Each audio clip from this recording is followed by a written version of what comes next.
السلام علیکم ورحمت الله وبرکاته ملګرو په نننۍ ویډیو کې به تاسو ته دا شان تصویر جوړولو طریقه ښیم که تاسو هم چیرې دا شان تصویر جوړول غواړئ نو ډېر په اسانه سره تاسو جوړولی شئ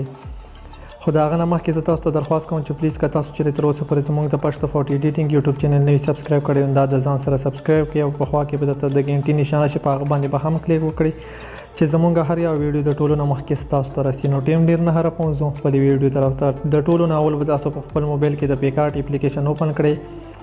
که تاسو چیرې د PicsArt اپلیکیشن نه وي نو تاسو په ډسکرپشن کې لینک موجود دی هلته نه تاسو راډاونلوډ کولی شئ او که هلته نه تاسو نشئ راډاونلوډ کولی نو د پلی سټور نه هم تاسو راډاونلوډ کولی شئ چې کله تاسو د PicsArt اپلیکیشن اوپن کړئ نو تاسو په پلس باندې کلیک وکړئ او د بیکګراوند چې کوم دی دا به تاسو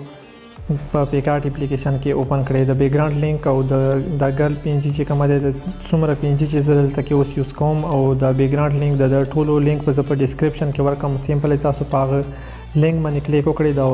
د PNG او د بیکګراوند به تاسو ته راشي دا بیا تاسو په خپل موبایل کې راډاونلوډ کړئ که تاسو چیرې داسې تصویر جوړول غواړئ چې کله تاسو PicsArt اپلیکیشن اوپن کړو ټول ناول به تاسو د بیکګراوند PicsArt اپلیکیشن ته راوړئ او یا به تاسو خپل تصویر نه بیکګراوند ختم کړئ که تاسو ته چیرې د خپل تصویر نه بیکګراوند ختمول نه درځي نو لینک په ډسکرپشن کې موجود دی هغه باندې تاسو کلیک وکړئ هلته کې تاسو خپل تصویر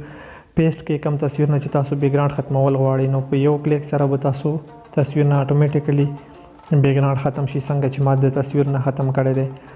چې کله دا تاسو ختم کړو نو بیا به تاسو دا راوړئ او دلته کې به داسې طریقې سره ولګئ او بیا به تاسو په ټول باندې کلیک وکړئ او په کراپ باندې به کلیک وکړئ د معمولي شان به تاسو دا تصویر چې کوم دی دا به تاسو کراپ کړئ بیا به تاسو دلته کې راشئ په ایډیټ فوټو باندې به تاسو کلیک وکړئ او دا ټیکسټ PNG چې کومه دی دا به تاسو راوړئ دلته کې به تاسو په بلینډ باندې کلیک وکړئ او ملټیپلای باندې به کلیک وکړئ د اتوماتیکلی بیکګراوند چې کوم دی هغه به ختم شي بیا به دلته کې داسې طریقې سره ولګئ په پلس باندې به کلیک وکړئ ایډیټ فوټو باندې کلیک وکړئ دویم څه کوم ټیکسټ PNG دی هغه به تاسو راوړئ په بلینډ باندې به کلیک وکړئ او ملټیپلای باندې کلیک وکړئ د نه به هم اتوماتیکلی بیکګراوند ختم شي دا به دلته کې داسې طریقې سره ولګوئ بیا به تاسو په ټیک مارک باندې کلیک وکړئ او اوس به تاسو راشئ دلته کې ډراو باندې به تاسو کلیک وکړئ او د تصویر چې کوم دی دا به تاسو په خپل موبایل کې سیو کړئ او اوس په د تصویر چې کوم دی دا به تاسو د لیټروم په اپلیکیشن کې اوپن کړئ لیټروم هم تاسو د ډسکرپشن کې لینک موجود دی هلته نه هم تاسو راډاونلوډ کولی شئ او د پلی سټور نه هم تاسو راډاونلوډ کولی شئ چې کله تاسو لیټروم اپلیکیشن اوپن کړلو د تصویر کې اوپن کړئ نو بیا به تاسو ټول ناول په کلر باندې کلیک وکړئ او دلته کې به تاسو په میکس باندې کلیک وکړئ نو بیکګراوند کلر چې کوم دی دا نو په ده باندې به تاسو کلیک وکړئ هیو چې کوم دی هغه به تاسو معمولي شان زیات کړئ هیو چې کوم دی هغه به تاسو معمولي شان کم کړئ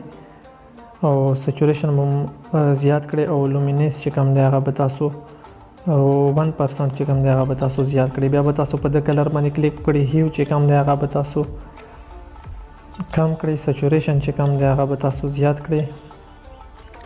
هیو به هم معمولی شان زیات کړئ او سچوریشن به هم زیات کړئ او لومینس چې کوم دی هغه به تاسو معمولی شان 2-3% کم کړئ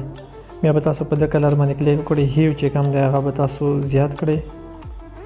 سچوریشن چې کوم دی هغه به تاسو هم زیات کړئ او لومینس چې کوم دی هغه به تاسو معمولی شان زیات کړئ بیا به تاسو په د کلر باندې کلیک وکړئ هیو چې کوم دی هغه به تاسو معمولی شان زیات کړئ او سچوریشن چې کوم دی هغه به تاسو معمولی شان زیات کړئ او لومینس چې کوم دی هغه به تاسو 2-3% کم کړئ بیا به تاسو دویم نمبر باندې چې کم کلر دی په ده باندې به تاسو کلیک وکړئ هیو چې کوم دی هغه به کم کړئ سچوریشن به هم معمولی شان کم کړئ او لومینس به زیات کړئ بیا به تاسو په ډن باندې کلیک وکړئ او دویم نمبر باندې چې کوم آپشن دی په ده باندې به کلیک وکړئ کلیریټي چې کومه دی هغه به تاسو معمولی شان مخکې کړئ او ویګنیټ چې کوم دی هغه به تاسو معمولی شان کم کړئ نو تاسو ګورئ زموږ تصویر څومره ښایسته طریقې سره برابر شولو چې څوک هم تاسو دا تصویر ګوري نو هغه به وایي چې دا اوریجنل دی که ویډیو مو خوښ وي پلیز ویډیو لایک کړئ او کمنټ پرې وکړئ د نننۍ ویډیو دا د بلې ویډیو پر خپل ورور عرفان الله ته اجازت ورکړئ په لوی الله مسپرم د الله په امان